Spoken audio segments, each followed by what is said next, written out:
akhlak Nabi itu bisa buat orang yang benci sama beliau jadi jatuh hati kepada beliau. Kalau kita udah jatuh hati jadi benci. Kebalik. Nabi orang yang marah kepada beliau jadi jatuh cinta. Kita hampir jatuh cinta jadi marah. Kebalik nih akhlaknya. Berarti kita harus belajar banyak nih dari Rasulullah tentang akhlak. Beliau tuh bisa bikin seorang perempuan yang suaminya baru terbunuh, ayahnya terbunuh, pamannya terbunuh, saudaranya terbunuh dalam perang Khaybar, yang dia bilang orang yang paling saya benci di muka bumi adalah Muhammad. Terus tiba-tiba yang namanya Muhammad datang menghampirinya di dalam tendanya, ditemani oleh beberapa orang sahabat. Lalu kisah itu diriwayatkan, Nabi datang dengan raut wajah yang penuh empati. Dengan raut wajah yang penuh empati, bukan raut wajah orang yang sebagai pemenang perang. Kan Nabi menang perang waktu itu sebagai seorang tuan, bukan, yang empati, yang kayak sahabat banget gitu. Datang Nabi duduk di sebelah Sofia. Sofia diam aja, marah banget. Cuma dia nggak bisa ngapa-ngapain karena dia berstatus tawanan perang. Mau gimana coba? Mau dia tusuk nggak bisa, dia sendiri, dan dia takut bahwa dia akan diperlakukan seperti umumnya orang memperlakukan tawanan perang. Karena dia belum paham, belum kenal Rasulullah. Dia kaget ketika Rasulullah SAW minta maaf sama dia. Kaget, nggak ada cerita orang dalam perang yang menang minta maaf kepada yang kalah. Ada nggak cerita kayak gitu? Nggak ada tuh. Yang menang minta maaf sama yang kalah. Maaf ya, kami menang. Jangankan perang, sepak bola aja susah nyari yang kayak gitu kan ya.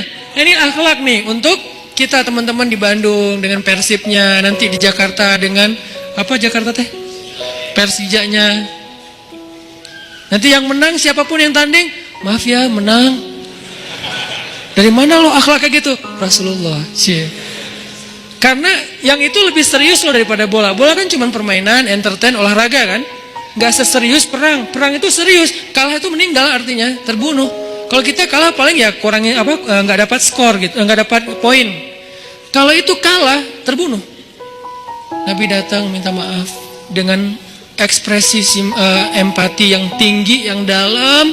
Nabi tuh kayak ngerasain banget perasaan Sofia. Minta maaf, menjelaskan. Sofia, maaf ya, aku ikut turut berduka atas wafatnya ayahmu, suamimu. Sofia marah banget. Terus Nabi menjelaskan apa yang terjadi. Aku tuh udah ngasih kesempatan agar kita gak usah berperang, tapi mereka terus menyerang. Maaf ya, ngejelasin lagi. Maaf ya, ngejelasin lagi. Berjam-jam. Seolah-olah Nabi yang minta pengampunan kepada Sofia. Seolah-olah Nabi itu tawanan perang. Minta maaf, menjelaskan kejadiannya. Minta maaf, menjelaskan. Terus kayak gitu dengan ekspresi serius. Dan kelihatan banget lah ucapan dan ekspresi orang yang jujur kan kelihatan ya. Jujur bahwa beliau tuh empati banget, bahwa beliau juga berduka. Terus sampai Sofia dari yang tadinya lihat ke bawah nunduk marah, lama-lama ngelihat ke arah Rasul. Ngelihat ekspresi Rasul serius banget, malah dia jadi kasihan. Sampai akhirnya dia jatuh cinta kepada Rasulullah SAW. Kata Sofia, ketika Rasulullah SAW datang kepada saya, waktu itu dia adalah orang yang paling saya benci di muka bumi.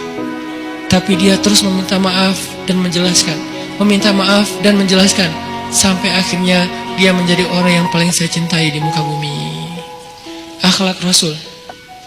Rasulullah nggak mengatakan Allah berfirman wahai Sofia. Enggak, belum ke sana. Akhlak dulu, baru nanti ajarin. Tarbiyah namanya kan ya.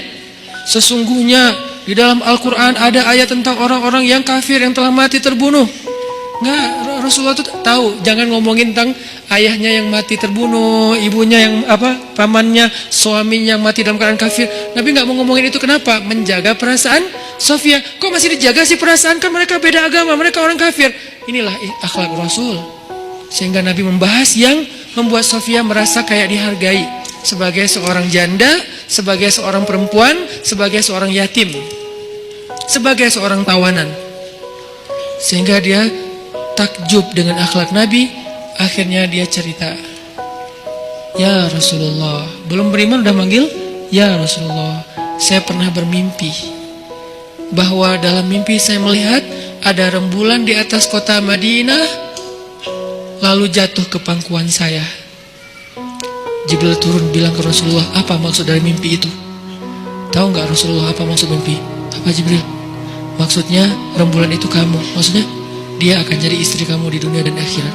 Rasulullah langsung, aduh gimana ya? Rasulullah juga orang yang ra'fah banget tuh. Bil mu'minina ra'ufun rahim tuh Rasulullah. Gak enak, kan dia masih janda baru meninggal suaminya, masa saya lamar gimana ya? Kata Jibril, ya Rasulullah, Allah suruh engkau melamar dia untukmu menjadi istrimu di dunia dan di akhirat. Rasulullah dengan gak enak hati mengatakan, Sofia, aku ingin melamar kamu. Sofia, gimana ya?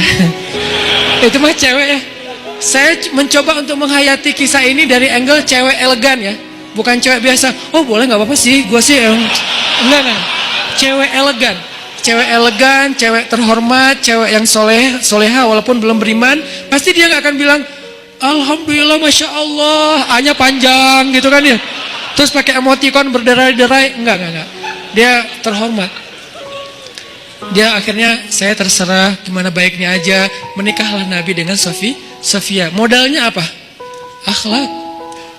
Bukan mahar yang besar, bukan akun sosial media followersnya paling banyak, bukan eksistensi, bukan gaya-gayaan, bukan datang bawa mobil mewah, datang bawa akhlak. Ini kayaknya modal kita belajar juga nih, gimana cara ngelamar calon istri, akhlak.